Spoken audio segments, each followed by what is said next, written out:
I raced home from the office late, fatigue dragging each step as dawn's pale light spilled over our quiet cul-de-sac, only to find my wife standing rigid on our front porch, face pale as porcelain, clutching our newborn daughter to her chest.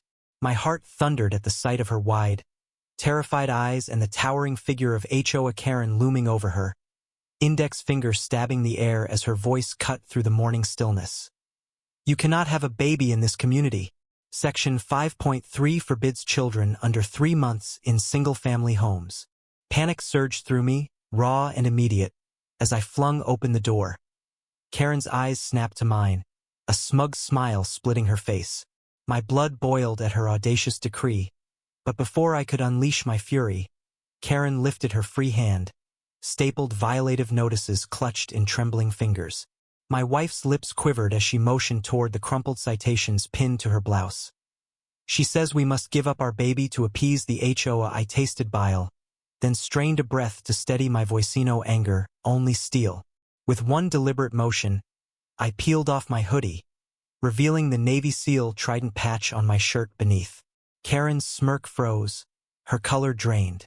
I grabbed my phone and tapped record, announcing evenly, "Neighbors, I'm live from 22 Magnolia Court where HOA Karen just ordered my wife to surrender our newborn.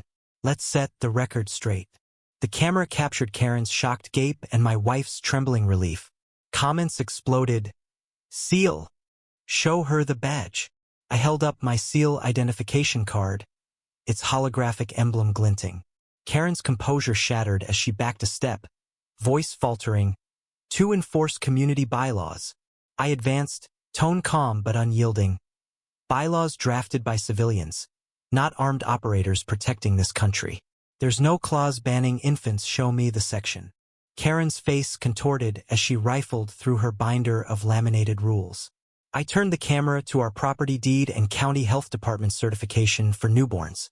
"Here's my legal right to reside and raise my family, and here's the law granting any newborn citizen full housing protections." Karen's binder slipped from her grasp, pages fluttering like wounded birds. Then came the twist no one expected. A soft bark announced my certified service dog, Titan, padded onto the porch, his K9 vest reflecting the early light. He nosed Karen's crossed arms, tilting his head in quiet challenge. Karen shrieked and stumbled back while Titan sat obediently beside me, eyes steady. My wife exhaled, pressing the baby close as the live feed soared. I turned back to Karen, voice low. "Unless you're ready to contest the Constitution and federal law, I suggest you walk away." Karen's knees shook. Humiliation and fear warred on her face. The real crescendo arrived when Sheriff Wallace's cruiser rolled up, lights silent but presence undeniable. He strode onto our lawn, badge catching the sunrise, and demanded an explanation. Karen stammered about illegal residence, but Wallace held up my military ID and birth certificate for my daughter. "Sir," he said, nodding respectfully to my SEAL card, "there's no lawful basis for these citations.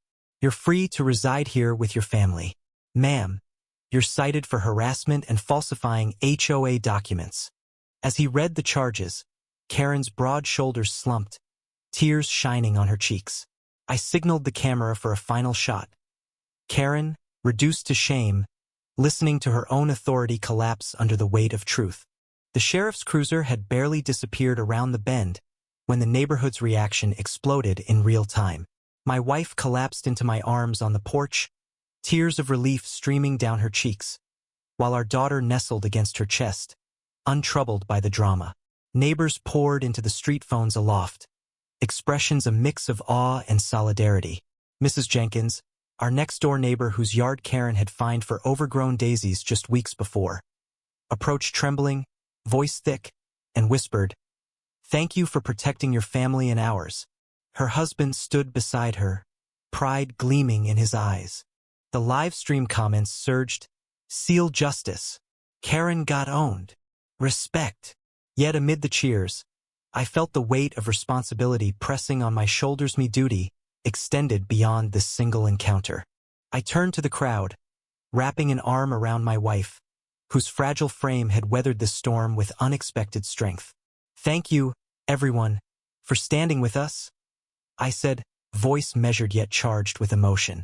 Authority without accountability is a dangerous thing. Tonight, let's ensure no family here faces this again.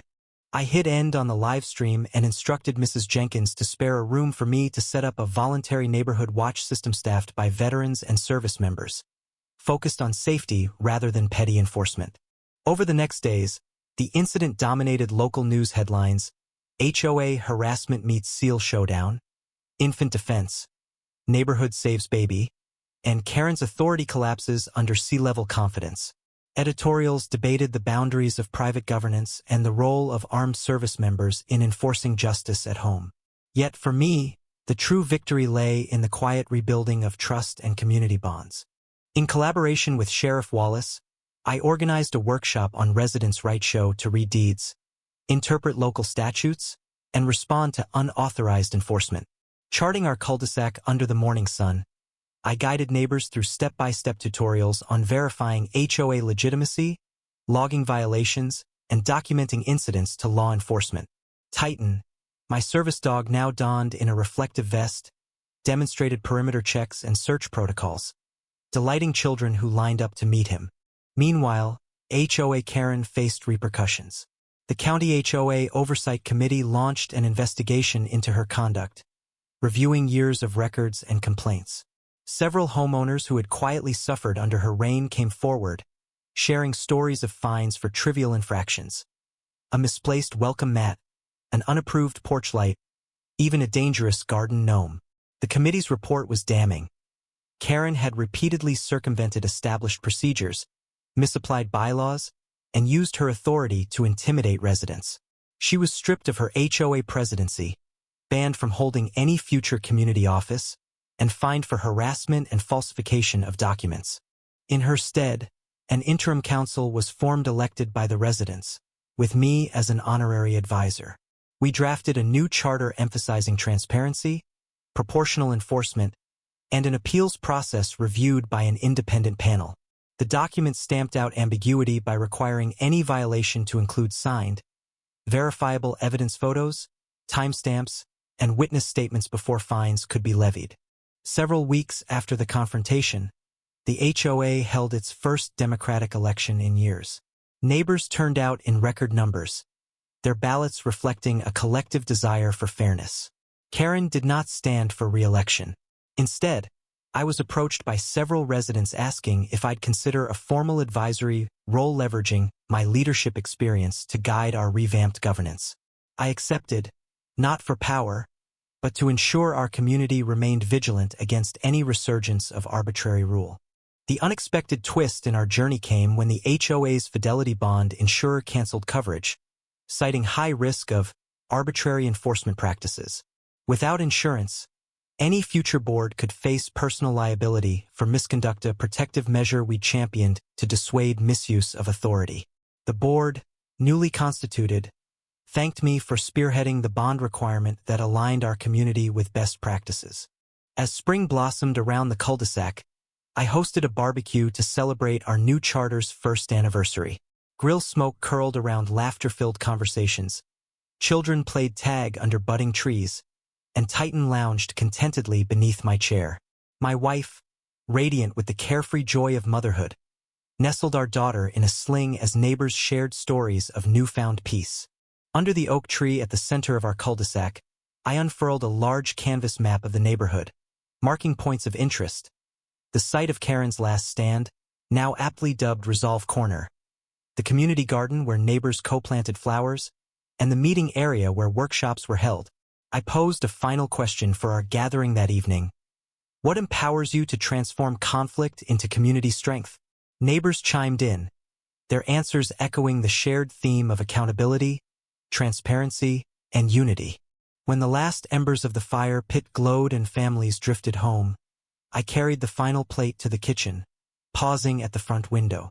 The cul-de-sac lay silent, bathed in moonlight, with Titan's silhouette at his post.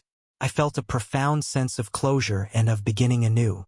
Taking a breath, I tapped my phone and posted to my group chat: how has standing for your family and community changed your neighborhood? Do you believe service and solidarity can overcome entitlement? Share your stories.